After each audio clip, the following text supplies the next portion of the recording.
This is Behind the Headlines, with behind-the-scenes analysis on issues affecting Pennsylvanians, sponsored by the Susquehanna Valley Center for Public Policy. Now, here's your host. Hi, from Philadelphia to Erie and from Scranton to Pittsburgh, it's Behind the Headlines. I'm Charlie Greenwald, Senior Fellow of the Susquehanna Valley Center of Public Policy, and I'm joined by my co-host, Maura Donnelly. Welcome, Maura. Hello, Charlie. There's certainly been a lot of news lately from the financial world. Yes. And some of it from this hemisphere and some from the other hemisphere. Absolutely. We see that one of the biggest things, could you explain the Deutsche Bank situation to me? Probably not. Okay. I know there's an unprecedented fine awaiting them. And I don't think I could explain it to you either. Yes. So therefore, very complicated. We're lucky enough to have an expert with us today, Jim Deitch. Jim is the founder and the CEO of Teraverde, and a member of the Susquehanna Valley Center for Public Policy. Jim, welcome to the show. Good morning, Charlie. Good morning. Good morning. Why, could you tell us what's going on in the Eastern Hemisphere? What's going on with Deutsche Bank? All of a sudden, no one here generally hears very much or thinks very much about Deutsche Bank, yet it could be the linchpin that might undermine financial stability in Western Europe, from what we hear. Is this another situation where, though, that Deutsche Bank is too big to fail? Well, I don't know if they're too big to fail, but the situation you're speaking about is that the federal government proposed a $14 billion fine equal to approximately all of the equity of Deutsche Bank for alleged misdeeds committed by Deutsche in the financial crisis and the financial mortgage crisis. And that caused a panic reaction in Germany and in Western Europe because it essentially proposed to take most of the shareholder equity of Deutsche. And it's kind of symbolic of the regulatory overreach and the lack of consideration that the administration gives to announcing a proposed penalty, because it panicked Western Europe and Deutsche Bank's shares fell markedly. People began to withdraw funds, and the very thing that Dodd-Frank tries to prevent, which is a run on banks or a systemically important financial institution failing, literally was done or brought to the brink simply by saying, well, we're going to take all the equity of the bank as a fine.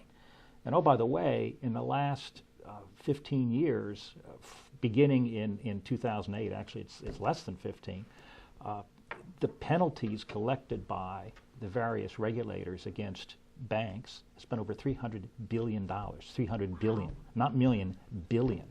And that is simply money expropriated from banks under administrative action or threat of litigation that goes from the private sector into the government, and then those funds ultimately are either used to finance the government or to finance favorite watchdog agencies that the government supports. So that's in a nutshell what happened. And I think it stabilized a little bit, but it's just an illustration of how this enforcement activity of the government, it's regulation by enforcement. It's not proposing regulations, it's not having administrative procedures.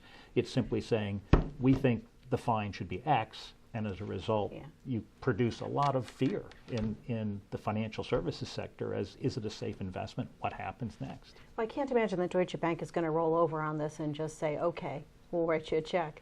I mean, it's not possible. I mean, I would imagine there's still some avenues left for them to challenge it, and it could be brought down. It does look like that, from what I've read, that there's still a favorable view of the bank, and they're still selling debt, and there's some good ratings still out there, because I just can't imagine they would fail. I mean, something's got to give. I mean, it can't happen. Yeah, I don't think they're going to fail, but I think the interesting point is that you have a pronouncement by the U.S. government against a German bank that essentially knocks 20% of the market value away from that bank and causes depositors and customers to begin to flee based upon some bureaucrat's decision of, we think this is an appropriate penalty. And it has a trickle-down effect too, doesn't it? There's all sorts of other bank relationships between Deutsche Bank and even a lot of American banks. So it's you keep thinking, well, what do we care about this German bank? But it really has an implication in the United States as well. Yeah. It's a little bit nuts, but But we would be remiss if we didn't note that it's not the only situation involving Deutsche Bank.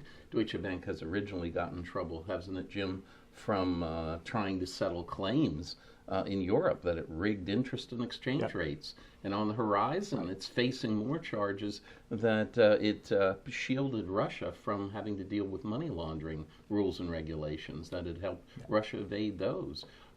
Is there no end in sight to the problems for Deutsche Bank? Well, I would not put Deutsche Bank on the list of people that would be my first choices to nominate for sainthood. Yeah.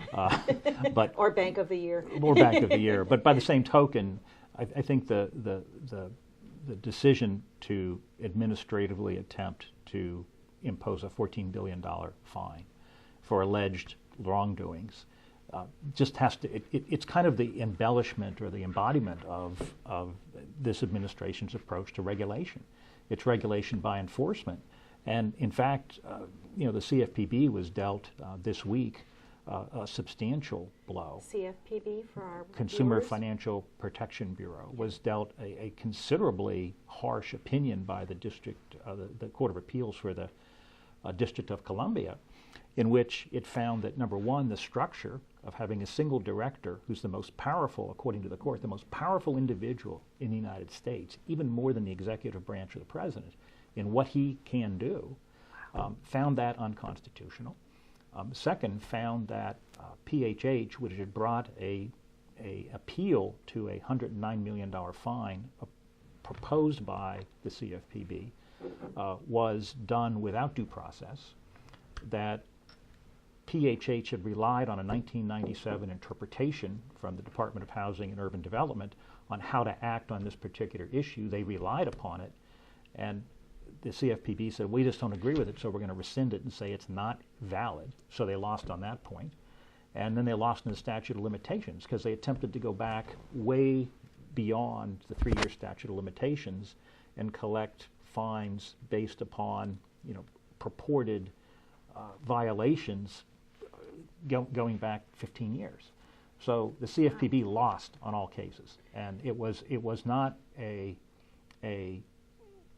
decision which there was any doubt. It was unanimous on the two points of the administrative procedures, and the court basically said that PHH was denied its due process, and you can't go back and withdraw administrative interpretations and simply say, we don't agree anymore, and then impose fines going back years based upon the withdrawal of that limitation. It would be like going back and saying that the speed limit in the Pennsylvania Turnpike used to be 55 miles an hour. It was increased to 70 or 65, and oh, by the way, we don't like that anymore, so we're going to give you a ticket for every day that you drove more than 55, even though the speed limit was 70. That's essentially what Director Cordray did. Can we take a step back and talk about the CFPB for a little bit? I mean, they've been around for 5 years, so this isn't a new agency. They are the result of the banking crisis from years ago. They were put into place. So can you give us a little bit of the history of it, and why now is it finally, being brought down to its knees? So I don't know if it's brought down to its knees because Senator Maybe. Warren said, well, we'll just, it's a minor little technicality. Yeah. We'll just fix it. She thinks it's just a quick fix in the. Sure, but essentially the Bureau was created to protect consumers against bad behavior by financial institutions and people within the financial services business. And it certainly makes sense to a degree to have a single agency that has oversight over the vast majority of the transactions which consumers undertake within the financial services thing, everything from pawn shops to banks to payday lenders to insurance. But the question is, how aggressive can you be? And the CFPB has been extremely aggressive in actions. For instance, the PHH case is just one of those very aggressive interpretations that said, you're acting upon what was previously authorized by an administrative interpretation of HUD, and you can rely on it. That's why we have administrative interpretations. When Congress enacts a law and the regulations are written, businesses usually say, well, what exactly does this mean? Can we do this or not this? And in this case, HUD says, well, this is our interpretation. And it's okay. And generally, when you do that and businesses do exactly what the interpretation says, you expect that safe harbor. Well, the CFPB said, well, we don't like that interpretation. We're withdrawing it. There is no safe harbor, and you owe us $109 million. Well, PHH rightly said, that's just crazy, Right. and we're going to litigate it. And they litigated it, in the administrative law judge found that there was a $4.5 or $5 million fine. It was appealed to Director Cordroy, who reports to no one, and Cordroy said, you know, we don't think $5 million is the right number. We think every premium you collected in this particular case should be disgorged as profit. We think $109 million is the right answer. Oh my goodness. And that just essentially caused this case to come together. Consumer watchdog groups typically take their the work that they do from the consumer. Something is brought to their attention. Are they going out on their own and looking for? This is an arcane interpretation under the Real Estate Settlement Procedures Act of what is a permissible activity or not. So it's a very, very narrow interpretation that, in my opinion, someone in the Bureau just looked at and said, we don't like this provision of RESPA. We don't like this interpretation, so we're going to withdraw it, make an example, and essentially expected someone to roll over. Now, the Obama administration is going to appeal this, aren't they? Sure. Jim? Oh yeah. And what are the chances, what do you think will happen in the next round? So on the constitutionality, I don't know whether that was an appropriate decision by the Court of Appeals or not. On the issue of reliance on previously issued guidance, I think that the Supreme Court will sustain that. That a business and a role, you cannot withdraw interpretations retroactively. Right. You can change them going forward, and there's a way within the Administrative Procedures Act to do that.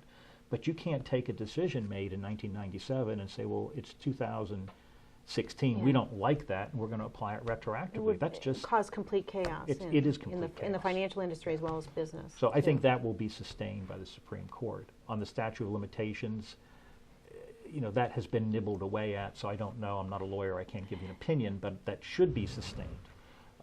Constitutional law, I don't know. Jim, in the last minute that we have, maybe you could also touch on something else, help our viewers understand another big issue that's been in the news lately, and that's the Wells Fargo situation. In the last minute, could you sort of summarize what was that all about? Well, and can consumers trust putting their money in the bank anymore? And can you actually know how many accounts you have? Well, I think that's a failure of governance on the part of Wells Fargo. Wells Fargo, in my view, is a very well-run bank overall. This is a commissioned sales position aspect that which a number of people on the front line just overstepped. And the board and John Stump, who is now the former president and CEO of Wells Fargo, lost his job over it. It's not something that was appropriate, and it should have been caught much earlier.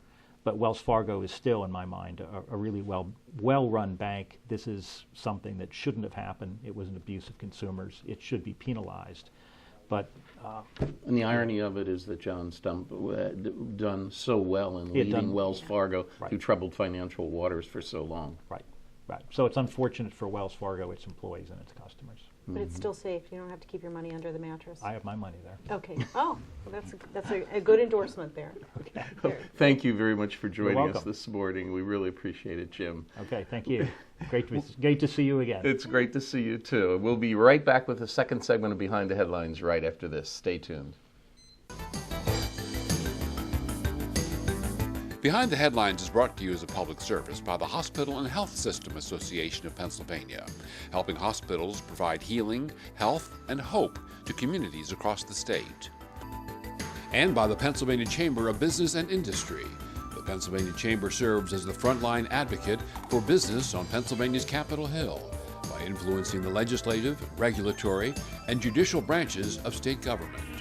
Additional underwriting provided by the Worrell Corporation Foundation, based in Carlisle, Pennsylvania, by the Edward H. and Jeannie Arnold Foundation, and by the Pennsylvania Manufacturers Association. Business in Pennsylvania is our business. Behind the Headlines is also supported as a public service by Daily Express, transporting construction, farm, and industrial equipment throughout the United States, and by Blackford Ventures, LLC, a private equity firm seeking to make significant investments in real estate, proven business enterprises, and their leaders. Find out more at www.blackfordventures.com. And by the Pennsylvania Highway Information Association, the go-to source to learn about transportation projects and issues. Visit pahighwayinfo.org. Hi, welcome back to Behind the Headlines. On this segment, Maura and I are going to meet with an extraordinary individual from Pennsylvania who is not only involved with finances and manufacturing and the economy, but who's interested in reform of the public policy arena in many different ways. And his name is Paul Addis. Paul, welcome to the program. Thank you for having me. Oh, it's quite good to Nice to have see you. you. Why, your bio reads that you're a retired energy corporate executive, a private investor, a community leader, a volunteer, that you've served on many boards, including the Louis Dreyfus Highbridge Energy, the Board of American Electric Power Energy Services, and the Board of Ridgeline Energy. In the public sector, you've worked with Ohio Governor Taft's Management Improvement Commission. You've been on an advisory board at Princeton University, and you're on the board of the Free Library of Philadelphia, where you serve as the treasurer for the board of directors. And for the last 8 years, you and your wife have served as literacy tutors and mentors in the Philadelphia area. You've been busy. Yes, I have.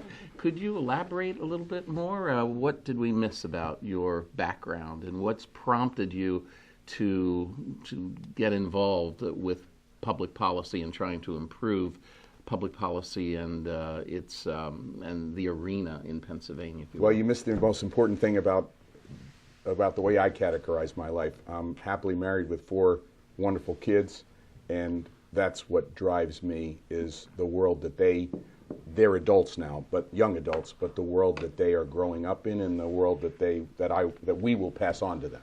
And I am fundamentally concerned about that world as it exists today, and would like to make a better world. So I know you've been a businessman in the past, and as a businessman, you know that outcomes are important in any business. You're not going to be successful if you do not produce what you need to.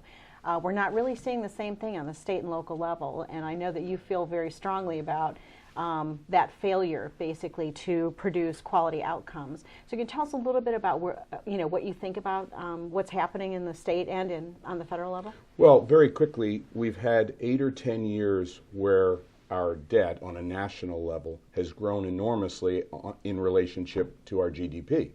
On the state level, we continue to spend more money, but outcomes don't seem very attractive to most of us. I think most of us have an instinct that things aren't going well. And so it's my view that we should take the lesson of business, where the free market and consumer choices, where consumers demand better services, better quality products. We should look to, not to be like Amazon or Apple, but we should look to the way they do business, and we should reinvigorate and improve what we do at local government level, at the state level, and at the federal level. I think it's critical that we innovate, because the world is changing and government has not innovated. In Pennsylvania, where I live and am very happy to live, I think there's a great deal that we could do. Beginning as an example with education. It seems to me that in the world we live in today, with the pressures that we have relative to dollars and cents, it makes eminent sense to attempt to graduate, for example, the top 10 or 12% of kids early in high school. They have a wealth of choices relative to how they're educated. They should still have to perform and pass tests, but if we could graduate 10 or 12% of the children in this information-rich age more quickly, that would save a great number of dollars. We could close schools. We could have teachers focusing more intensely on those children who need more help. So I think that is economic efficiency, and it's opportunity for those children. Additionally, in this day and age, we constantly hear about corporations, small companies and big, who do not find that they have enough technically educated workers. It seems to me that what we ought to do is incentivize small and big companies to begin to work to design work-study programs, apprenticeship programs, something that existed many years ago, but on a modern form, to take high school students, whether in their freshman, sophomore, or junior year, where they would learn technical skills as well as life skills on the job. In doing this, not only would we have a more proficient workforce, potentially higher paid jobs for those students, but additionally we would take some of the pressure off school again and find savings relative to what is going on in the K through 12 school system. Well, Paul, when we talk about savings, excuse me, one of the largest financial problems for the Commonwealth of Pennsylvania is the public pension crisis. By not resolving that at this point, how much is that costing the taxpayers of Pennsylvania? Well, it's a complex issue, but there seems to be consensus that the unfunded liability is now in the $60 billion range, which makes the Pennsylvania problem one of the largest public pension problems in the country. It's my view that there's a lot of reasons, many people are aware of the reasons this occurred, but this has to be focused on now. We can no longer defer, put off this problem. It is my view that the pensioners, current public employees, and government must find a responsible compromise. In my view, that compromise means that everyone will have to give up something. While that is difficult, I believe that is essential relative to maintaining the vibrance or improving the vibrance of the state economy of Pennsylvania, and maintaining continuity for pensioners who deserve their pensions. So what I would do is ask pensioners to take a reduction in their pension, but simultaneously I would provide them a immediate cash payment as well as require the state to take out a mortgage on the unfunded liability so the teachers or the public employees were comfortable and confident that the money is now there. So there would be compromise by all parties. Additionally, all new employees and employees, let's say, who are 45 or 50 and younger, would immediately have their pensions frozen, what they'd already earned through the defined program, and then they would go into a 401k-like pension, which is what most of private industry has today. While there is some pain, it would be shared all around. It's not perfect, but I think we have to responsibly look at this.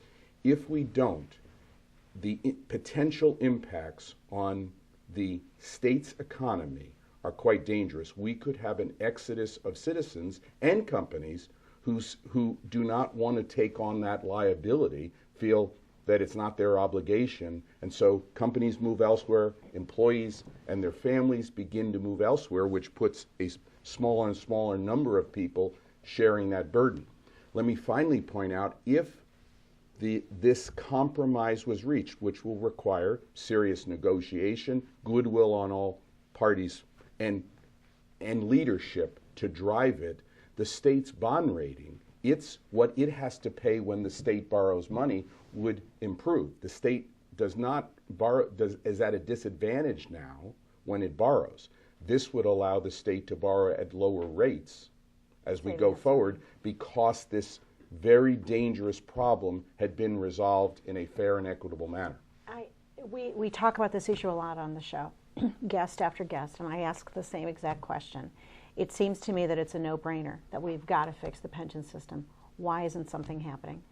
Well, in my view, it's really, I was about to use the word simple. I don't think the word is simple, but I think we have reached a stage where leadership is lacking. I really believe that. On both the issue or in general? In general. Okay. I really believe leadership is lacking in both the leadership at the union level, leadership in government. I think leaders must take on hard problems and they can't defer them.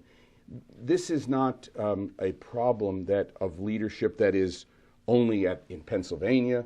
The Illinois problem is enormous. We've seen what has happened in Detroit. We've seen what has happened recently and ongoing in Puerto Rico. So these problems are, and I'm speaking specifically to pensions, but this happens in companies too, who defer, avoid, where the people in leadership positions, in my judgment, do not deserve that position because they have failed to take on hard problems, to actually lead. Yeah.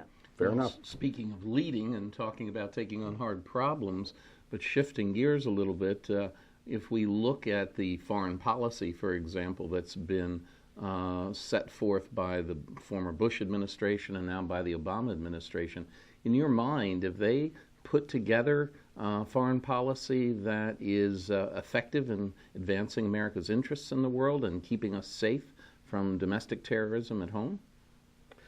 Well, unfortunately, I have to say no. I wish that wasn't the case, because we have had, through certainly at least the 20th century, for the most part, on both the Democratic and Republican side, we've had basic agreement on the direction of American policy, foreign policy. That seems to have broken down over the last 2 or 3 administrations.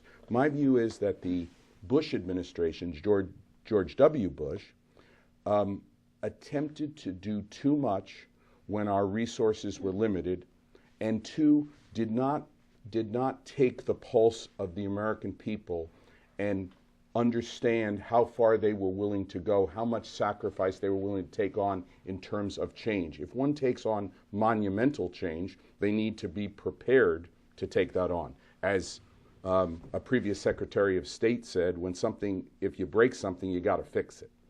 And I think that was a problem in the Bush administration. They took on too much and then weren't prepared for the implications. In the Obama administration, it seems to me that the legacy that President Obama is about to leave us is quite dangerous.